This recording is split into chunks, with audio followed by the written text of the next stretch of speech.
আসসালামু আলাইকুম রহমতুল্লাহ। প্রিয় দর্শক, আজ আমি সুন্দর একটি পরিবেশ তথাপি রেল রাস্তার পাশে দাঁড়িয়ে আছি।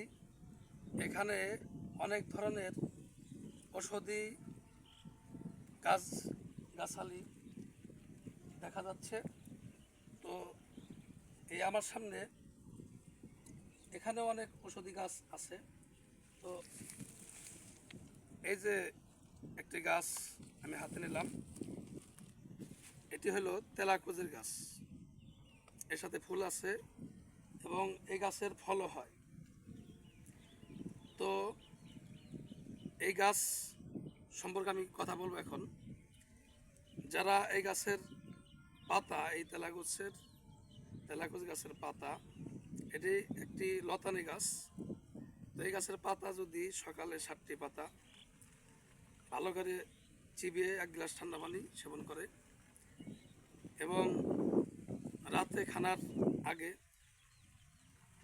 মোটামুটি আধা ঘন্টা আগে যদি 7টি পাতা ভালো করে চিবিয়ে যদি সেবন করে 1 গ্লাস ঠান্ডা পানি, তাহলে ডায়াবেটিসের জন্য অত্যন্ত কার্যকরী একটি ঔষধি গাছ এটি।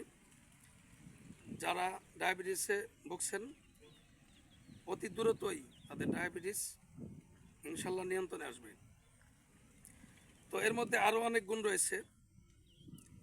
আরও বিশেষ আরেকটি গুণ হলো যাদের পায়খানা ক্লিয়ার হয় না, কষার সমস্যা, যদি তারা এই তেলাকুচের পাতা যদি রস করে খায়, মোটামুটি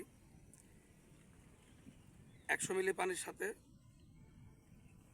এর 15 থেকে 20টি পাতা ভালো করে থেতো করে রস বের করে যদি সকালে বাসি পেটে খায়, তাহলে ইনশাল্লাহ কষার জন্য বিরাট উপকার করবে। এছাড়া আরও এর অনেক উপকার রয়েছে। যদি কেউ এই তেলাকুচের পাতা সেবন করে তার ত্বকের পক্ষে উপকার হবে এবং পেশাবে যাদের সমস্যা আছে পেশাবের পক্ষে উপকার হবে।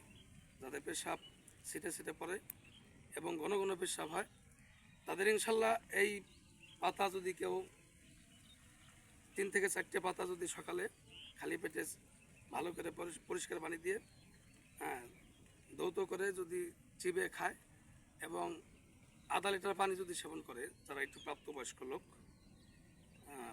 15 বছর যাদের পার হয়ে গেছে, তারা যদি এরকম 3টি পাতা ভালো করে চিবিয়ে খায় এবং আধা লিটার পানি সেবন করে, ইনশাল্লাহ তারা এই যেই পেশাবের সমস্যা ভুগছেন, ইনশাল্লাহ এই রোগ থেকে অল্প দিনের মধ্যে ইনশাল্লাহ মুক্তি পাবেন। ধন্যবাদ। বিসমিল্লাহ হাকিমি দওয়াখানা থেকে আমি কবিরাজ মানসুর হক।